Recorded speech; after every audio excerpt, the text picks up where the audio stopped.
Il me semble que c'est totalement mission impossible d'évoquer l'œuvre de Frédéric Boyer en 55 minutes. C'est bien pour ça qu'on le fait, parce qu'on n'y arrivera pas. C'est plus facile de faire le tour du monde en 100 jours, me semble-t-il, comme l'ont fait Tanguy Viel et Christian Garcin, que de faire en 55 minutes le tour de l'œuvre de Frédéric Boyer. Je vais le présenter rapidement. Donc Frédéric Boyer est écrivain, poète, essayiste, traducteur de différentes langues, on y reviendra, et puis éditeur depuis longtemps maintenant déjà, et depuis récemment il dirige les éditions POL, pour lesquelles on a beaucoup d'intérêt dans cette manifestation. Tout au fil de notre histoire, nous avons reçu de nombreux auteurs POL, et on a également reçu POL il y a quelques années, et ça avait été l'occasion d'un moment assez exceptionnel dans la perception de ce que peut être le métier d'éditeur dans ce qu'il a de plus glorieux, me semble-t-il, de plus profond, puissant, etc. Et on aura l'occasion d'évoquer toutes ces questions. Donc je disais, une œuvre quand même assez considérable, je crois plus d'une trentaine d'ouvrages, qui sont donc de l'ordre du roman, de la poésie. Il est bien évident qu'on ne va pas faire le tour de cette œuvre, on va se focaliser sur certains aspects. Et la première chose, finalement, par laquelle j'aimerais entrer dans cette conversation, c'est la question de l'écriture et des écritures. Dans la mesure où il me semble que tout au long de votre travail, à la fois d'écrivain et d'éditeur et de traducteur, a tourné autour de cette double chose, c'est-à-dire avoir un regard, une lecture très approfondie des écritures, au sens des écritures, la Bible par exemple, et en parallèle d'avoir ce travail d'écriture, pour rendre compte d'un certain nombre de choses qui vous tenaient à cœur par rapport à ces écritures, mais en relation avec votre propre vie, parfois, ou parfois la vie des autres. Voilà. Comment ça s'est construit, comment vous êtes passé de la lecture de ces écritures à votre propre écriture? Est-ce que c'est un élément fondateur dans votre travail ou pas? Je me suis peut-être égaré. Bonjour, non, vous n'êtes pas égaré du tout. Moi, je veux dire des choses assez banales, mais qui pour moi sont fortes et importantes. C'est-à-dire, pour moi, le travail d'écriture, est un travail qui part du sentiment d'amitié ou de communauté ou de compagnonnage avec d'autres, effectivement, avec d'autres écritures. Enfin, pour moi, tout est parti de là, effectivement, de là. Et par exemple, pourquoi la traduction est si importante dans ce que j'ai fait?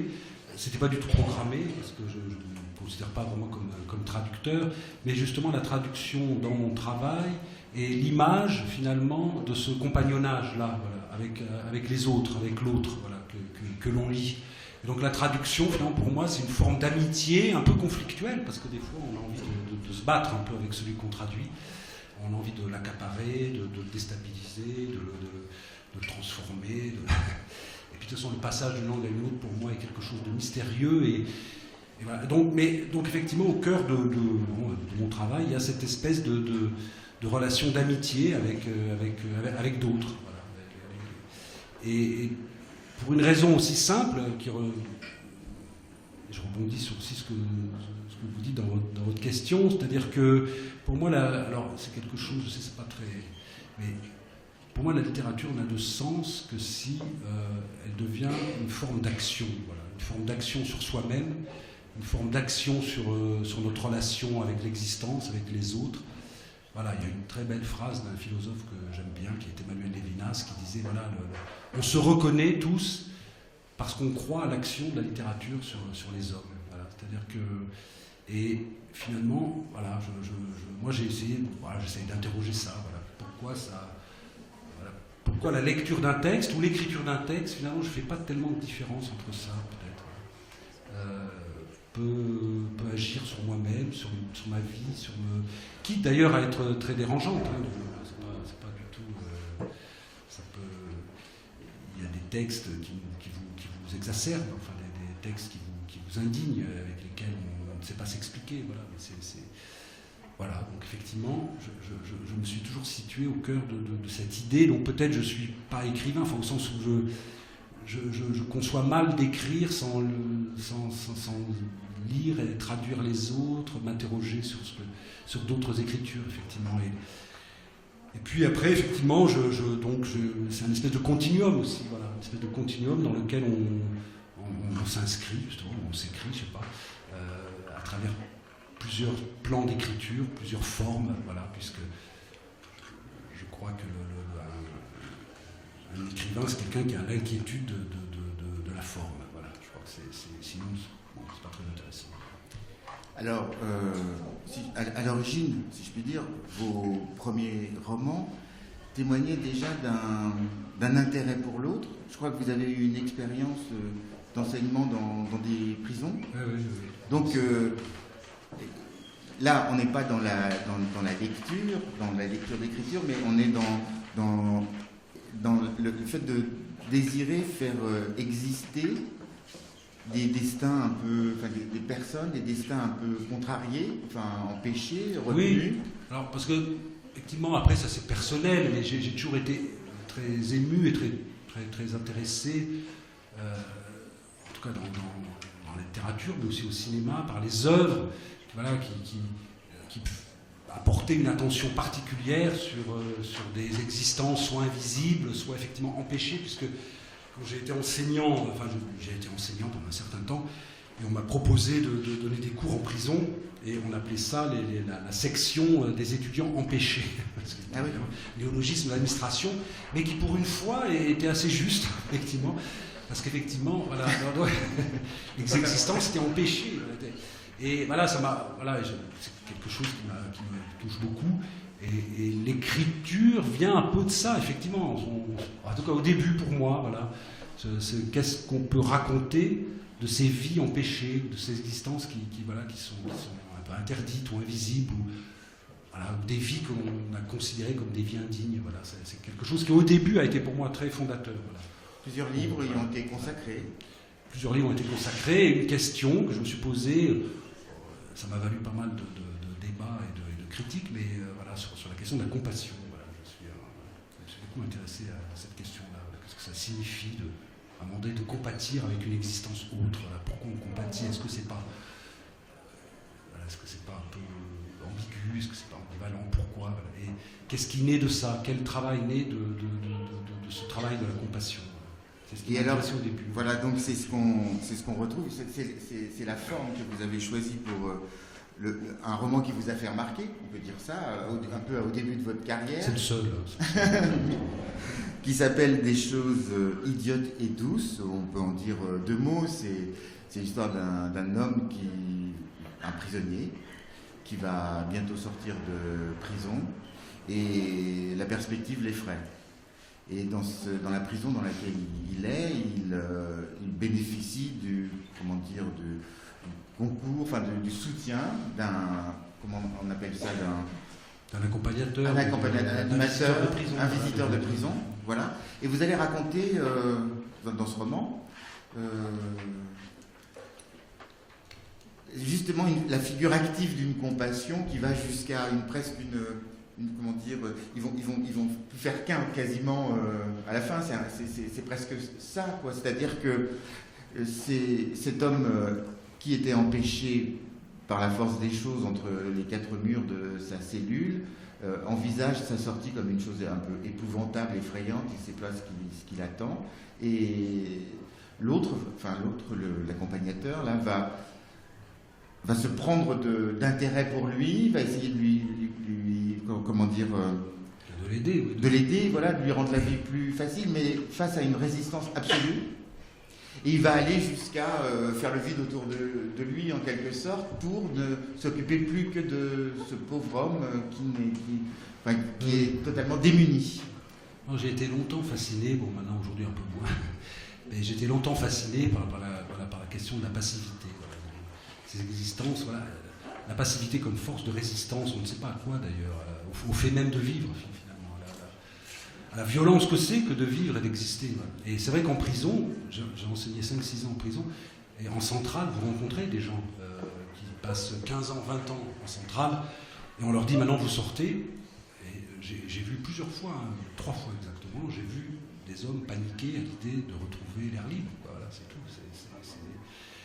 C'est normal. Alors bon, après, la plupart du temps, ça se passe moins bien. Enfin, et là, effectivement, dans ce roman, c'est l'histoire de quelqu'un qui n'arrive pas à retrouver ça et dont la passivité va entraîner l'autre, effectivement, avec cette question de la compassion, où finalement, quand même, la compassion vous conduit toujours à un moment donné à une forme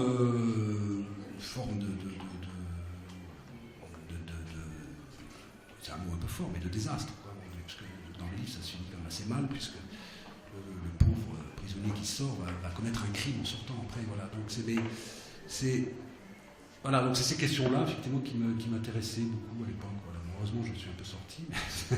Alors, si je commence par là, je sais que c'est maintenant ancien pour vous, mais il se trouve que ce roman a été apprécié, même il a obtenu un prix, c'est le prix du livre inter.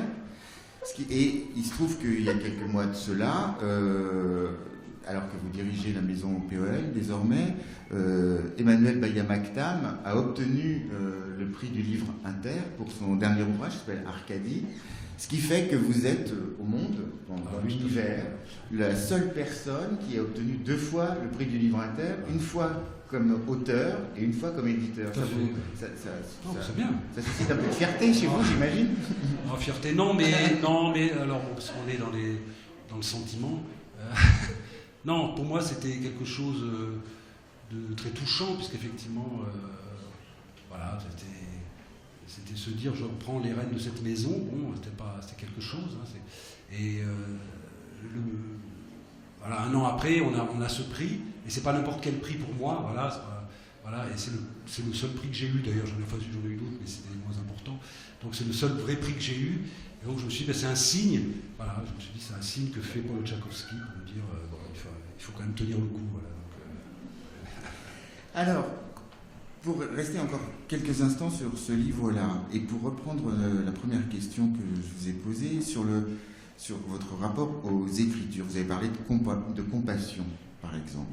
Est-ce que, au moment où vous écrivez ce livre, déjà, il y a des éléments de la compréhension que vous pouvez avoir des textes fondateurs, des religions, qui vous aident à le construire? Est-ce que déjà, c'est au cœur de ce livre? Alors, bon, c'est difficile de dire ça. Est-ce que c'est au cœur? Je ne sais pas, mais effectivement, puisque déjà à l'époque, mon parcours a été de faire des études d'exégèse, voilà. Et donc, effectivement, je suis déjà dans cette question-là, voilà. Donc et ça m'intéressait beaucoup, puisque mon premier livre, c'est un tout petit livre qui passait inaperçu, qui s'appelait la Consolation. Effectivement, c'est un peu la même chose, c'était un peu le même sujet. J'étais assez répétitif à l'époque, voilà. D'ailleurs, c'était un vrai fait divers. C'était un médecin américain qui s'appelait Jack Kevorkian, mais c'était son vrai nom, qui avait mis au point une machine à suicide et qui sillonnait tous les États des États-Unis pour proposer aux gens qui voulaient se suicider de bénéficier de cette machine. Et il allait en fonction de la législation des États sur le suicide. Il a été arrêté, il a fait de la prison. Et donc j'avais fait un tout petit livre là-dessus. Donc j'étais déjà effectivement sur cette question un peu... Voilà, j'étais fasciné par l'espèce de figure christique un peu limite. Voilà. Alors bon, cette question de suicide, malheureusement, c'est quelque chose que vous avez... c'est un désir, une volonté, je ne sais pas comment qualifier ça, qui vous a traversé l'esprit. Je ne sais pas, bref. Non, une discussion à la boule, c'est... on est là pour rigoler. On n'est pas au bord de la plage. Hein. Alors... Eh bien, c'est un peu le principe, voyez-vous. C'est bien. Non, mais parce que c'est des... Non, mais je vais vous répondre très franchement, parce qu'il ne faut pas... Je ne suis pas du tout dans le pathos, dans le truc. Ça arrive à tout le monde. Il y a plein de gens qui, à un moment donné, dans leur vie, voilà, ont pu avoir cette tentation-là. Voilà. Ça m'est arrivé une fois. Voilà, bon. Voilà. Et puis comme vous êtes écrivain, vous avez écrit sur cette question. Et vous avez écrit sur... oui, vous avez écrit, mais écrit et réfléchi. Et aussi, ça a été l'occasion de payer une dette, en quelque sorte, à des gens proches qui vous ont aidé dans ces moments-là. Oui, c'est-à-dire, je n'ai pas écrit sur la tentation, mais enfin, finalement, c'est étrange parce que pour moi, c'est un livre un peu fondateur pour moi, voilà, même formellement. Ça s'appelle Mes amis, et en fait, je me suis dit, il faut trouver une forme pour parler de ça, voilà, parce que je parlais de forme tout à l'heure.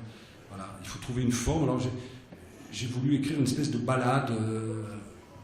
Voilà, alors ça paraît idiot de dire ça, mais voilà, j'ai beaucoup travaillé sur la forme du texte et pour faire entendre une voix capable de parler de ça sans, voilà, si, il y a pas mal de pathos, mais que le pathos soit effectivement pris dans la forme et que ça devienne un chant, voilà.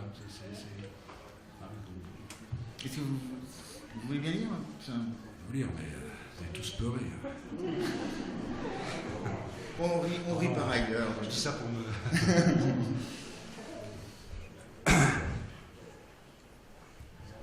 Mes amis, j'ai bien failli passer de vie à trépas. Cette dernière nuit d'automne, n'était déjà plus. Là, j'avais en moi la question, rester là, avec ce qui n'était déjà plus là, et accepter ou pas ce qui n'avait plus de place, mourir comme tout ce qui est bien connu et que nous ne connaissons pas, mourir une première fois, supprimer la relation de l'existence et du temps, obscure jusqu'à maintenant, mais qui dans un endroit peut-être s'éclaire. Mes amis, ne me reprochez pas, voyez-vous, jusqu'où pousser vers le fond, à quelle distance je fus entraîné cette nuit-là. Paul m'avait invité manger huîtres et oursins au Vepler. Quoi? Alors, calmez-vous, attendez un peu. Nous avons rejoint chez eux son ami, Amy, bu et parlé toute la soirée. Pour finir, je suis rentré. J'aurais aimé leur dire combien je les aimais. Leur montrer quoi qui avait pris possession de mon cœur, ce feu qui brûlait en moi, mes amis me laissaient en cendres et transformés. Le couloir en risible champ de bataille, mon âme se trouve faisant un bruit si noir. Oui, ce fut, mes amis, comme un oui très doux du corps, comme d'aller s'asseoir tout au fond.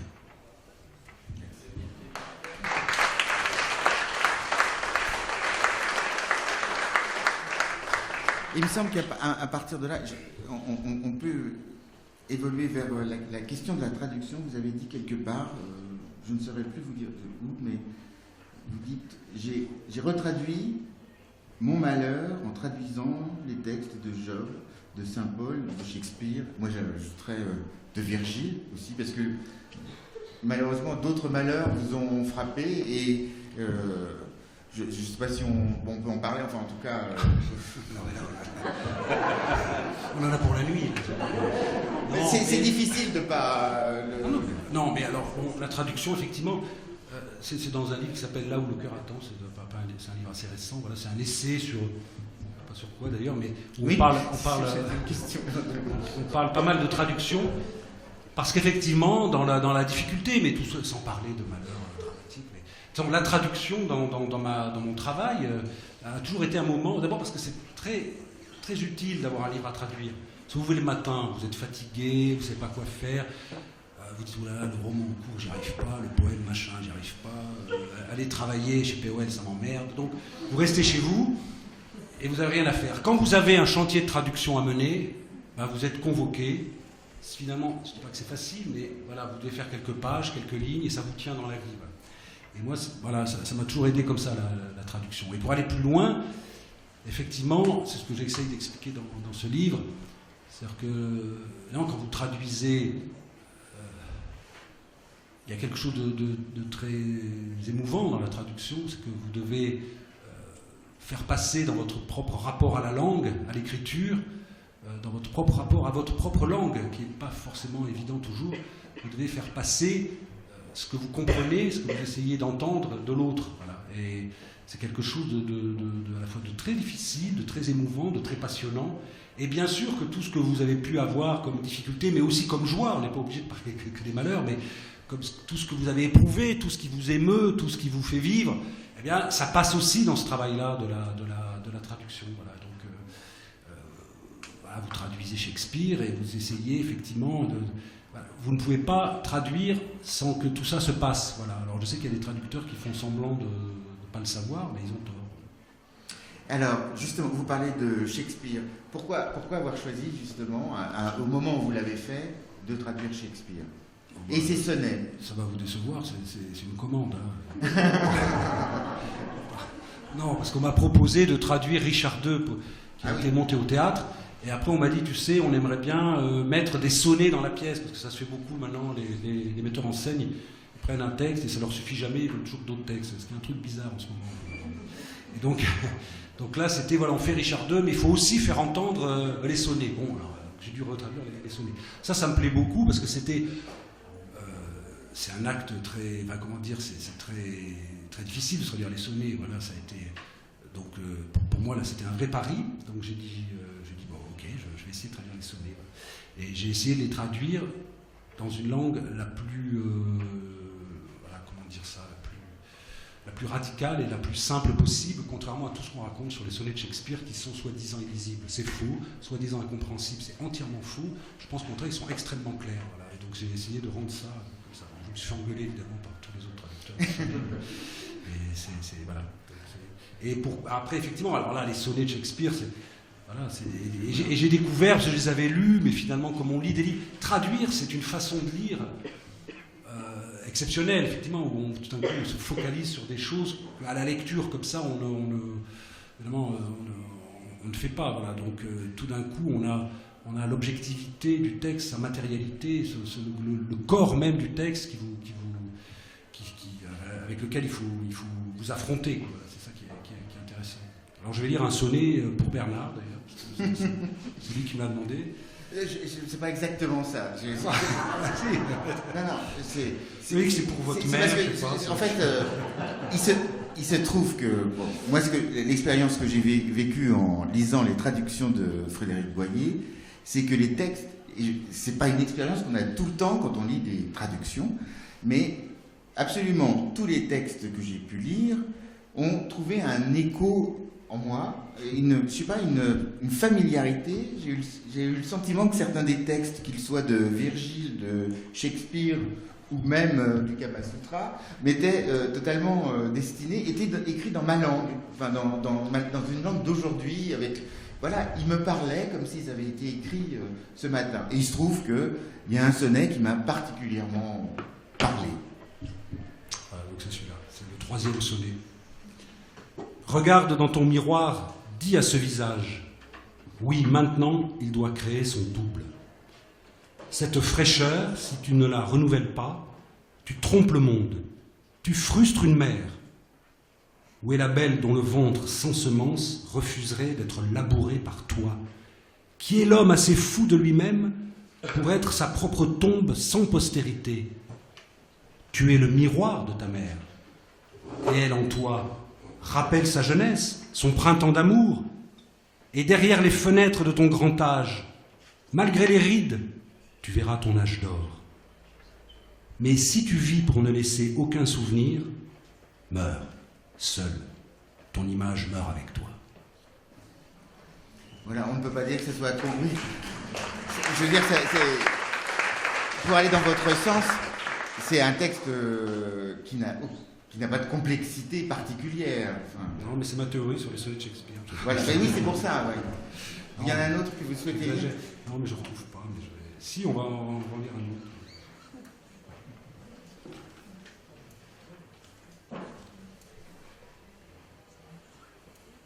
Affreux, tu n'as d'amour pour personne. Tu es pour toi-même si imprévoyant. Reconnais-le, tu es aimé de beaucoup et tu n'aimes personne, c'est évident. Tu es possédé d'une haine si meurtrière que tu n'hésites pas à conspirer contre toi, cherchant à ruiner cet abri de beauté. Ton premier désir devrait être de le protéger. Change d'idée, je changerai d'avis. Tu préférerais abriter la haine à l'amour. Sois comme ta présence, aimable et bon. Au moins pour toi, montre ton grand cœur. Fais de toi-même un autre toi, par amour pour moi. que la beauté vive encore dans un autre comme en toi. Alors, parmi les grands chantiers de traduction, alors là, vous ne l'avez pas réalisé seul, il y a celui de la Bible. Alors, comment cette idée vous est venue de retraduire la Bible et surtout de convoquer des écrivains, je dirais de l'extrême contemporain, hein, c'est pas n'importe quel écrivain que vous avez sollicité, on peut en citer ici, enfin je vais citer ceux qu'on a pu recevoir ici, comme Jean Echenoz, Olivier Cadiot, François Bon, Jacques Roubaud, par exemple, pour citer que. Ça vous est venu d'où cette idée? Bon, d'abord, c'est ce qu'on disait au début de la conversation, c'est-à-dire que c'était des amis, et que tout se fait comme ça un peu dans l'amitié. Moi je trouve ça bien, voilà, que ça se fasse avec l'amitié. Alors après, ce projet, comme tous les grands projets, ça se fait par hasard. Je ne me suis pas levé un matin en disant je vais retraduire la Bible avec 50 personnes pendant 10 ans. Sinon j'aurais fini à l'HP. Mais voilà, il se trouve que je travaillais dans un groupe d'édition et de presse qui s'appelait Bayard. Et ils avaient envie ça a été une période de ma vie assez heureuse. D'ailleurs, j'ai eu 2 ans payés comme responsable de projet. On m'avait dit fais-nous des projets autour de la Bible, contemporain, vas-y, prends ton temps. Donc, pendant 2 ans, j'ai fait ça. Puis au bout de 2 ans, il fallait quand même que je sorte quelque chose. Et donc, ce que j'avais fait, tout simplement, c'est que j'avais réuni, parce que j'avais une formation d'exégète, d'une certaine façon, quand même. Donc j'ai réuni des exégètes, des spécialistes des textes et des langues de la Bible, c'est-à-dire de l'hébreu, de l'araméen, du grec, avec des écrivains que j'aimais, voilà, et qui n'aimaient pas la Bible. Qui la lisaient pas? Qui la lisaient quasiment pas. Bon, après c'est compliqué, il y en a eu quelques-uns, mais bon, par exemple Jean Echenoz n'était pas un grand lecteur de la Bible, je ne trahis rien en disant ça. Et ces gens-là, bon, à la fois par amitié, puis par défi, puis il faut aussi le dire, parce que des vrais projets, ça se fait aussi ça se fait sans esprit de sérieux, sinon ça marche pas. Donc ça s'est fait aussi un peu sous l'angle un peu de la grosse rigolade. Donc on s'est dit, eh bien oui, voilà, on va. Donc alors on a commencé. Et alors les 2 écrivains avec lesquels j'ai commencé, c'est Emmanuel Carrère et Olivier Cadiot. Donc j'avais donné 2 pages de l'Évangile de Marc à Emmanuel Carrère et le premier psaume à Olivier, avec leur exégète qui faisait un travail de décryptage du texte et une première traduction littérale et puis une espèce. C'était une exégèse en acte. Moi, je suis passionné par l'interprétation. Voilà, je crois que le grand, l'amour de la littérature, c'est qu'un texte, c'est quelque chose qui s'interprète. Voilà, c'est quelque chose qui se relie, qui s'interprète. Et 5 interprètes d'un même texte, ça c'est très talmudique et midrashique, vous diront le contraire, les uns les autres. Et c'est ça la force de la littérature, et c'est ce que ça s'appelle une culture vivante. Voilà. Une culture vivante, c'est quand des interprétations s'opposent, que des interprétations s'échangent. Voilà. Donc, et la Bible pour moi, la Bible est ce lieu-là culturel. Voilà. Donc, on s'est mis à discuter comme ça, et j'ai eu donc des premières traductions, donc d'Emmanuel Carrère sur le début de l'Évangile de Marc, et puis d'Olivier sur le premier psaume. Et sincèrement, voilà, alors, c'était l'époque des fax, c'est-à-dire il y a très longtemps. Et un jour, dans mon bureau, j'avais un tout petit bureau, et dans mon bureau, j'avais un fax, et je reçois le psaume 1 de la Bible, traduit par Olivier et l'exégète qui s'appelait Marc Sevin, et sur mon fax, voilà, et j'ai trouvé ça formidable. Voilà, et je me suis dit, ça va marcher. Donc, alors après, les ennuis ont commencé, parce qu'il a fallu réunir une équipe. Donc en gros, c'était 50 personnes, on a travaillé pendant 6-7 ans. Voilà. Et l'idée, alors après là je dis ça un peu rigolant, mais l'idée effectivement, l'idée maîtresse de tout ça, c'était qu'il fallait des gens, des écrivains, qui allaient apporter des solutions contemporaines aux problèmes de traduction. Voilà. C'était ça l'idée. Voilà. Donc, écrivains qui n'étaient pas traducteurs. Qui n'étaient pas forcément traducteurs. Il y en avait quelques-uns qui étaient traducteurs, comme Pierre Alféry ou d'autres. Mais l'idée, c'était que dans la littérature contemporaine, c'était une idée très utilitariste que je revendique là, en tout cas pour ce projet-là, que dans la littérature contemporaine, il y avait des moyens, des formes nouvelles, et un rapport au texte même, et un rapport à l'écriture qui pouvait permettre de renouveler la traduction d'un texte comme celui de la Bible. Voilà. Alors ça a créé beaucoup de polémiques, beaucoup de discussions, mais je ne regrette rien. Et est-ce que vous-même, ça vous a appris des choses sur ces textes que vous connaissiez déjà ? Ah bah oui, d'abord je le connaissais, mais voilà, parce qu'on ne connaît jamais ces textes-là. Mais là, vraiment, on est plongé dans la lecture de ces textes, effectivement. Mais ça m'a beaucoup... d'abord, ça m'a définitivement persuadé que qu'il s'agit de littérature avant tout. Voilà, avant tout, il s'agit de littérature, et que, effectivement, on ne va pas parler de ça, parce que là, il y en a que l'aventure de ce qu'on appelle la Bible, c'est une aventure de traduction. Voilà. Ce qu'on appelle la Bible n'existe que qu'en tant qu'objet traduit. Voilà. C'est compliqué, mais là, c'est le sens là-dedans, mais on parle de Bible, de toute façon, pas avant le XIIIe siècle. Avant, on n'appelle pas ça la Bible. Et de toute façon, c'est né de cet effort de traduction. La première grande traduction, c'est au IIIe siècle avant notre ère, la communauté juive d'Alexandrie, hein, qui a traduit, pas intégralement tout de suite, mais les premiers textes de la Torah, hein, c'est-à-dire du Pentateuque, les 5 premiers livres de la Bible, pour des raisons d'ailleurs assez obscures, probablement parce qu'à l'époque on parlait de moins en moins l'hébreu, on parlait de plus en plus araméen, et que même dans une communauté juive, en tout cas en diaspora comme à Alexandrie, on ne parlait plus vraiment l'hébreu, on ne le comprenait plus, on ne le lisait plus, donc il fallait traduire dans la langue de l'époque qui était le grec. Et puis aussi parce que les Ptolémées, les pharaons de l'époque, c'était une histoire de police. La traduction, c'est toujours une histoire de police aussi, hein, souvent. Hein. On veut savoir ce que les gens pensent, on veut savoir ce que les gens lisent, on veut savoir quelle est la loi de ces gens, en quoi ils croient. Donc les Ptolémées avaient sponsorisé en quelque sorte cette idée de traduction de la Torah, parce qu'ils ne comprenaient pas ce que c'était. Voilà. Et que la communauté juive d'Alexandrie était très importante. Et puis ensuite, il y a eu des traductions en latin, des traductions dans toutes les langues. Dès le IIIe siècle, la Bible est traduite dans plusieurs langues. Hein. Et la Bible se constitue comme ça de ces transports, de culture, de ces transports de langue, de ces transports sémantiques. Voilà. Là, j'arrête parce que c'est... Non, mais c'est... Alors, si on peut dire, si le public veut avancer dans cette analyse que vous faites, vous en êtes expliqué dans plusieurs ouvrages, enfin un en particulier. Je m'en suis expliqué dans un petit livre que je ne voulais pas écrire, mais que c'est Paul, d'ailleurs, Tchaikovsky, qui m'a demandé d'écrire, qui s'appelle La Bible, notre exil, parce que pendant un an, j'exagère, mais peut-être 8 mois, j'ai reçu une lettre de menace de mort, qui était « Puisque vous n'avez pas pu être ressuscité, vous serez crucifié ». Donc au début, je trouvais ça très drôle, et au bout de la 20e lettre, j'ai dit « Merde, il faut quand même se méfier, on ne sait jamais ». Donc, comme je n'avais pas envie tout de suite d'être... Voilà, puisque... c'est une question... c'était une question de traduction, puisque dans le Nouveau Testament, on a traduit les verbes grecs qui ont été traduits ensuite par résurrection, par les verbes grecs, anastémie et gergetai, qui l'un signifie être relevé, l'autre signifie être réveillé, et donc on traduit être relevé, être réveillé. Par exemple, c'est pour ceux qui connaissent le chapitre 15 de la première aux Corinthiens, Paul dit, voilà, Christ a été réveillé des morts. Voilà. Alors, ça a été traduit ensuite par ressuscité. Pourquoi ? Parce que Saint Jérôme, qui traduit la Bible au 5e siècle, il décide de faire une fusion, un travail extraordinaire d'ailleurs, qui décide, on avait déjà traduit la Bible en latin, mais Jérôme décide de faire une traduction contemporaine de la Bible en latin, et de faire un monument, et que la Bible devienne un monument latin. Voilà, que les Écritures, à l'époque on n'appelait pas ça la Bible, pardon, mais que les Saintes Écritures deviennent un monument de la langue latine.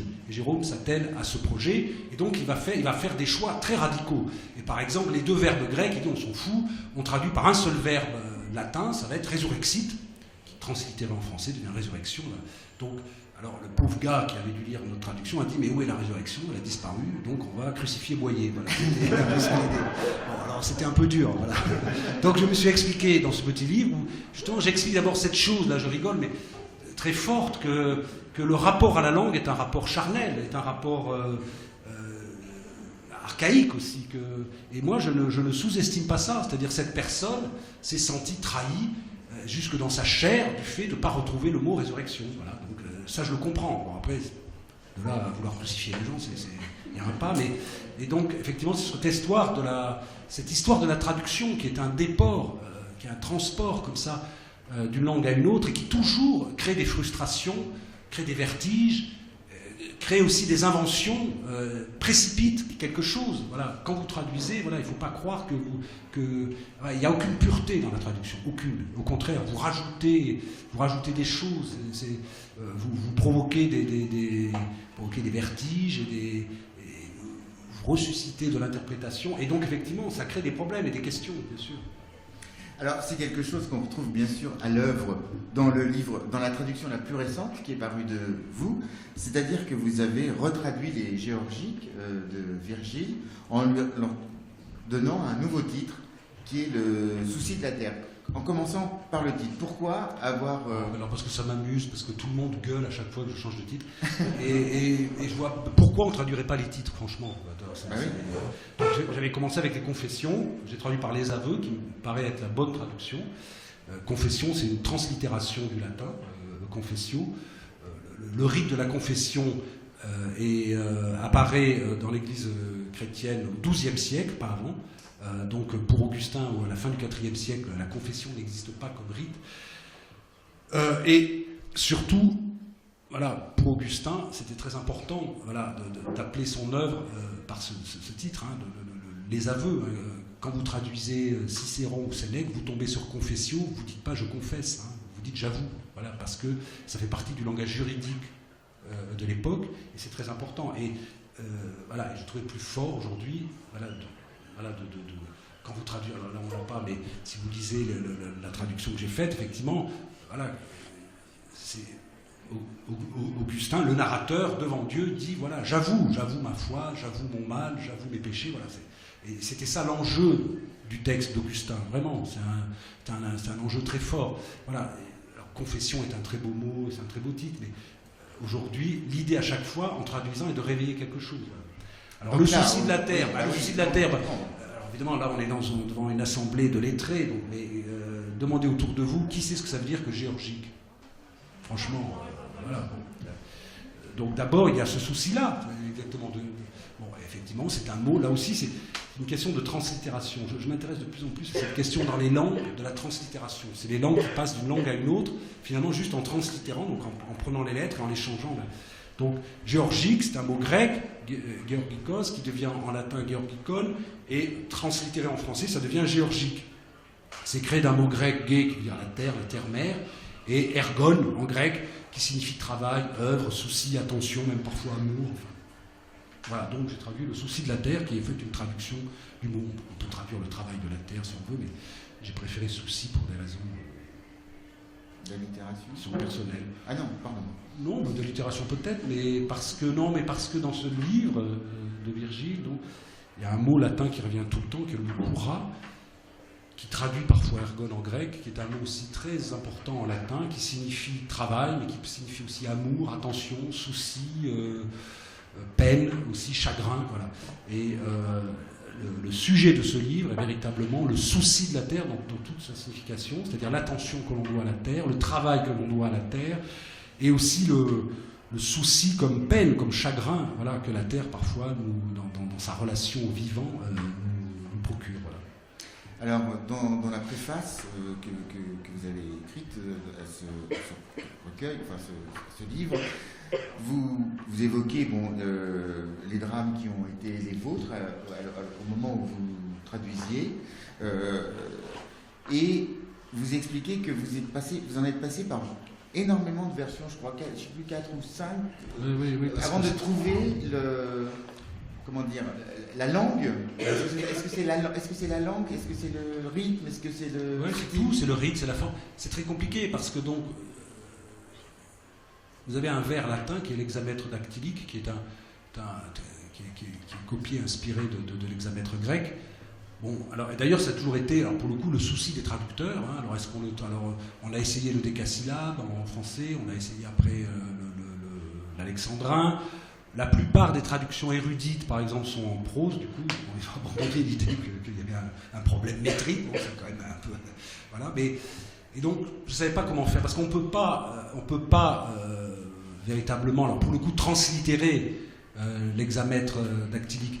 D'abord parce que notre système de versification repose sur les syllabes, il est syllabique. Le système latin et grec, c'est sur l'accentuation. Alors je sais qu'aujourd'hui, il y a des universitaires passionnants qui essayent de bâtir une versification dans un français sur uniquement l'accentuation. Bon, mais moi, j'ai pas cette intelligence-là. Et l'idée était effectivement d'inventer une forme, finalement, qui reflète ma propre lecture du vers latin. Donc, et vous verrez, c'est un livre très étrange dans lequel on mélange à la fois tout un aspect didactique, puisqu'il faut raconter comment on fait pour cultiver, planter des arbres, cultiver la vigne, s'occuper des abeilles, des moutons, des chèvres. Hein, voilà, donc il y a un aspect didactique, presque encyclopédique, qui est très important, qui était très important à l'époque en tout cas. On pourra en parler un peu de ça aussi. Et puis en même temps, il y a des accélérations fulgurantes, des ruptures dans ce texte. Donc j'ai voulu un vers libre, genre versé, qui parfois est très bref, parfois est très long, parfois c'est de la prose finalement, qui calque finalement ma lecture. On accélère, j'accélère, ça ralentit, je ralentis, c'est prosaïque, j'écris de la prose, voilà, donc c'est assez physique comme forme. Et j'y suis arrivé peu à peu, effectivement, parce que j'y suis arrivé par dépit finalement, donc c'est peut-être pas forcément bien, mais j'y suis arrivé par dépit parce que je n'arrivais pas à trouver effectivement une forme capable de rendre le vers latin. Alors, il y a une caractéristique, il me semble, de ce texte, moi, dont j'ai beaucoup apprécié la lecture, c'est son extrême contemporanéité. Déjà, dans le titre Le souci de la Terre, voilà, il se trouve que là, on prend conscience, on prend conscience qu'on se doit d'avoir le souci de la Terre, étant donné, étant donné la catastrophe climatique qui nous attend si on ne fait rien. Et donc, du coup, ça nous parle déjà comme ça. Et à lire le texte, enfin, on a l'impression qu'il a été écrit ce matin. Enfin, c'est des conseils pour vivre disons, en harmonie avec la nature. Alors, je pense qu'il y a des conditions historiques. C'est-à-dire qu'à cette époque-là, on sortait de guerre civile, on avait... Alors, c'est un texte très étrange. Hein, ouais. C'est un texte très étrange, effectivement. Alors, d'abord, c'est toute l'Antiquité est faite de ce genre de texte, hein, puisque la poésie était le lieu du savoir, ce qui a bien changé aujourd'hui.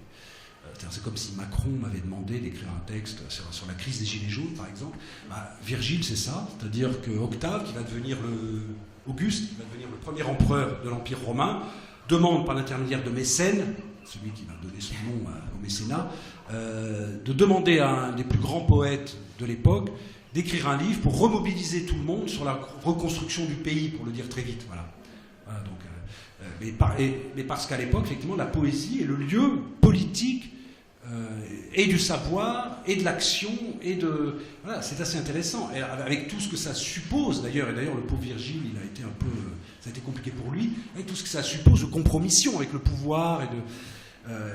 le texte en porte une cicatrice, puisqu'à la fin, Virgile avait un grand ami qui était préfet d'Égypte, et à la fin, les géorgiques devaient se terminer sur un éloge de ce préfet, je ne me rappelle plus comment il s'appelait, mais je le cite dans le texte. Et puis, manque de bol, il tombe en disgrâce. Le nouvel Auguste, pour quelle raison obscure, le chasse, le met en prison et, à mon avis, le supprime. Et donc, le pauvre Virgile doit revoir toute la fin du texte. Il est hors de question que le texte sorte avec un éloge de ce type qui vient d'être... Et alors, là, c'est un twist assez extraordinaire, puisqu'il trouve une idée qui, à l'époque, était complètement neuve. Et il dit, je vais terminer sur Orphée. Voilà, alors évidemment, sur Orphée Eurydice, alors pourquoi, on ne sait rien. Après, quand on lit le texte, on comprend. Alors d'abord, il remet au goût du jour à l'époque le mythe d'Orphée Eurydice, qui n'était pas très connu à l'époque. C'est grâce à lui qu'Ovide, dans ses Métamorphoses, reprendra Orphée Eurydice. Et il greffe l'histoire d'Orphée sur la destruction d'un essaim d'abeilles, puisque ce livre se termine sur la destruction d'un essaim d'abeilles comme signe de la fragilité du vivant. Alors, effectivement, ça nous parle tout de suite aujourd'hui, même si il ne faut pas faire d'anachronisme, mais finalement, on est porté à en faire quand même. Et il explique que l'essaim d'abeilles a été détruit. C'est Orphée qui a voulu la destruction des abeilles pour se venger de la mort d'Eurydice. Voilà, il invente ça et il finit son livre, qui est un livre quand même à la gloire du travail agricole, de ce qu'on appelait la res rustica à l'époque, c'est-à-dire des techniques agricoles, un hymne à la contemplation de la terre, etc. Il finit sur la mort d'Eurydice et l'impossible retour d'Eurydice à l'air libre et au soleil, et la destruction d'Orphée, quand même, qui est déchiquetée, démembrée. La fin, c'est une fin très célèbre, hein, sur sur la mort d'Orphée et l'impossibilité pour lui de faire revenir Eurydice. Voilà. C'est très étrange de finir là-dessus un livre qui s'attache à la question de notre lien à la Terre.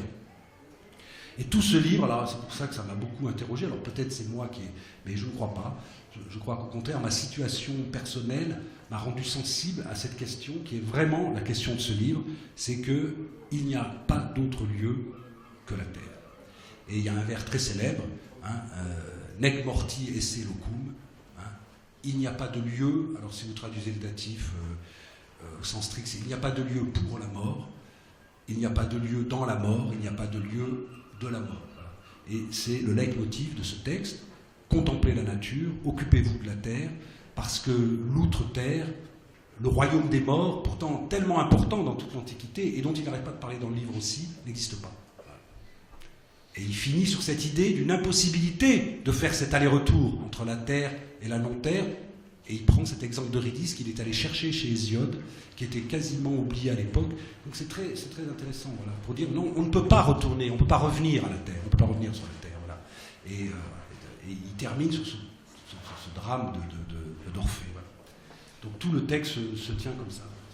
Et alors je dirais, mais vraiment nettement plus prosaïquement, que c'est aussi un livre qui peut se lire comme un traité d'agriculture ou de jardinage. Mais la poésie est un acte de connaissance dans l'Antiquité, il faut bien le savoir.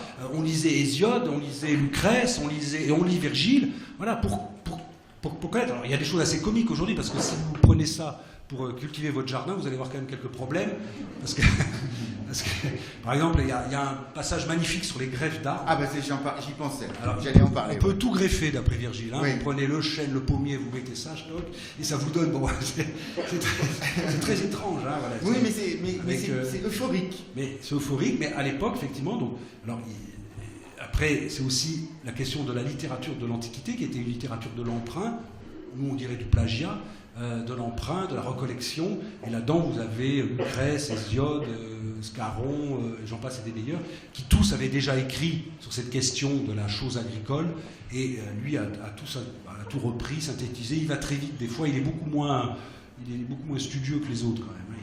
Et puisque son souci à lui, c'est quand même d'écrire un poème sur la terre, un poème sur la contemplation, et sur cette idée, qui est une idée très importante à l'époque, ce qu'on appelle chez les latins l'osium, c'est-à-dire ce moment que l'on prend où on se dégage des affaires, on se dégage des affaires civiles, des affaires militaires, des affaires économiques, et on prend le temps, comme on le fait ici entre nous, pour lire, pour contempler, mais surtout pas pour travailler.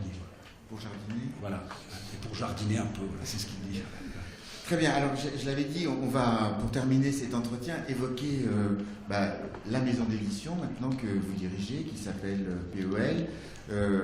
Son fondateur, qui donnait le nom à sa maison, Paul Tchaikovsky-Laurence, est décédé il y a maintenant 1 an et demi. Il est mort le 2 janvier 2017. 2 janvier 2017. Il avait décidé... il y a longtemps, d'après ce que vous m'avez confié tout à l'heure, de vous confier, si jamais il lui arrivait quelque chose, les rênes de sa maison, enfin que le groupe Gallimard, vous permettent d'assurer la continuité de sa maison, dans la mesure où, je pense, le fait que vous soyez un auteur maison, le fait que vous étiez éditeur aussi avait son importance, sans compter l'amitié très puissante qui vous liait.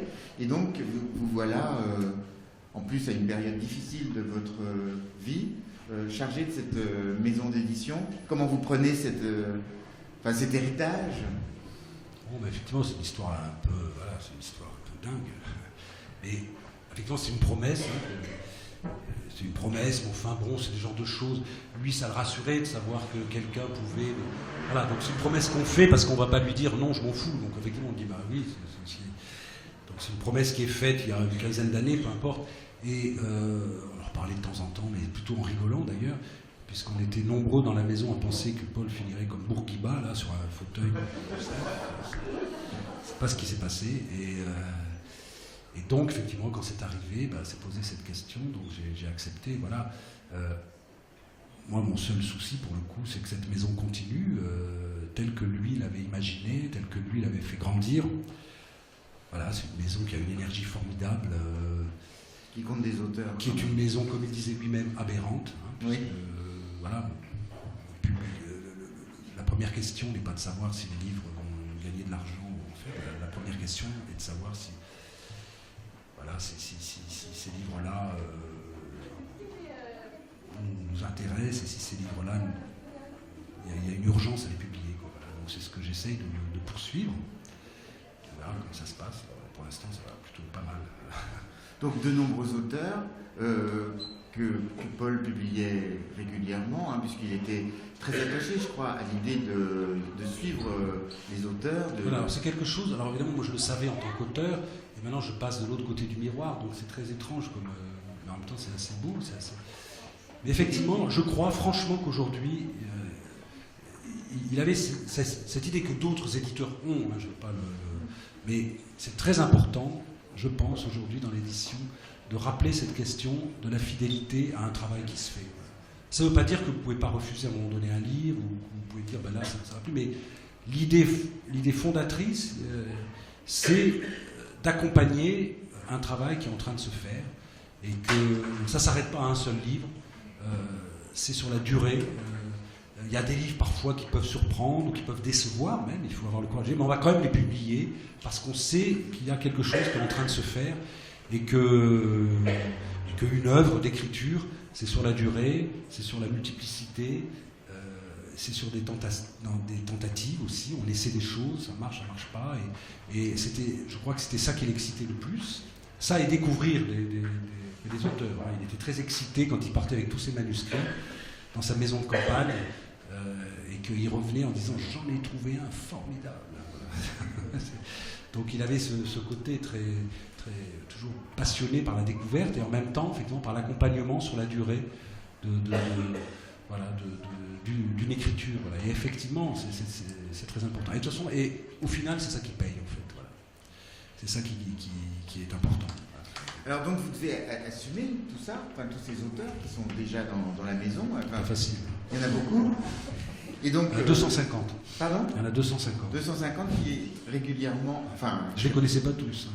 Qui régulièrement vous envoient des nouveaux textes.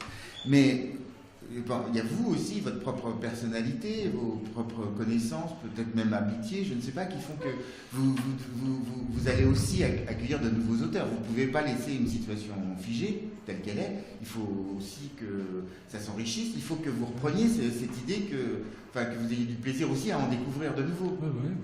Mais tout ça, c'est assez naturel. D'abord, je l'ai dit à l'époque à tout le monde, et à mon patron, qui est Antoine Galima, moi, je reprends la maison pour que la maison reste ce qu'elle est. Voilà. Je ne vais pas réinventer la maison, ça ne m'intéresse pas. Et après, évidemment, la vie fait que je lis des nouveaux livres, des manuscrits, donc bien sûr qu'il faut... Donc il y a déjà des nouveaux auteurs qui ont été publiés, et ça va continuer. Et voilà, mais je ferai en sorte que la maison reste, autant que faire se peut, reste ce qu'elle a été et ce qu'elle est. Voilà. C'est une maison de littérature contemporaine, très ouverte à toutes aux écritures, très soucieuse de justement du travail sur l'écriture elle-même, sur les formes, voilà, c'est ce qui nous intéresse, ce qui intéressait Paul, et ça continuera à nous intéresser. Et des idées plus spécifiques, des créations de collections? Non, mais justement, j'y réfléchis beaucoup. Alors peut-être là, je vais dire un truc et je me renierai demain. Je suis en pleine réflexion là-dessus, et je crois qu'il ne faut pas développer la maison comme ça. Il faut garder la maison comme elle est. Après, et puis peut-être je vais revenir l'année prochaine et puis dire que je crée 4 collections. Non, je crois pas. C'est une promesse? Hein? Non, l'année prochaine. Non, c'est pas ça. Je sais pas. Je crois que c'est pas la peine. Je pense en plus qu'il faut pas vouloir. On publie une 40aine de livres par an. C'est beaucoup. C'est beaucoup. C'est même parfois. Vous êtes une petite équipe quand même au sein de la maison.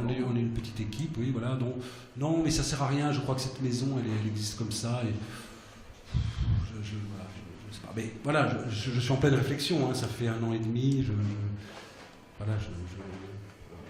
Mais après, je suis toujours un peu, effectivement, sur le... Voilà, Paul disait, bon, je ne publie que des textes et des langues que je sais lire. Alors déjà, ça limite. Et il n'y avait pas d'intermédiaire. Paul lisait tous les livres et il ne prenait pas d'intermédiaire. Il n'y avait pas de directeur de collection, il n'y avait pas d'apporteur de projet, il n'y avait pas de... Voilà, donc bon, j'essaye de respecter ça parce que je crois que c'est une singularité. Et voilà, c'est pas forcément la meilleure solution. Je ne sais rien, il y a plein de très belles maisons qui fonctionnent autrement, hein, je ne dis pas du tout. Mais ça, c'est comme ça que ça marche chez POL. Donc, je pense que je ne me vois pas aujourd'hui créer des collections de littérature étrangère, de je sais pas quoi, de cuisine, ou je sais pas quoi. J'aime la cuisine, mais je sais pas. Mais je crois pas, je crois que cette maison elle doit rester ce qu'elle est. Et puis aussi par respect des auteurs qui sont dans cette maison, puisque une maison d'édition n'existe que par ses auteurs, que par le travail qu'ils font, que par leurs livres, et il y a un respect de ces œuvres-là qui sont en train de s'écrire. Donc voilà, moi je reçois ça, moi je serai l'héritier, c'est tout. Donc je vais essayer de faire en sorte que l'héritage prospère un peu, voilà, c'est tout. Et vraiment pour terminer, justement, c'est la rentrée littéraire dans quelques semaines. Ah oui, néanmoins, cela existe. Et vous pouvez nous dire ce qui va paraître chez vous? On publie à la rentrée littéraire 5 romans.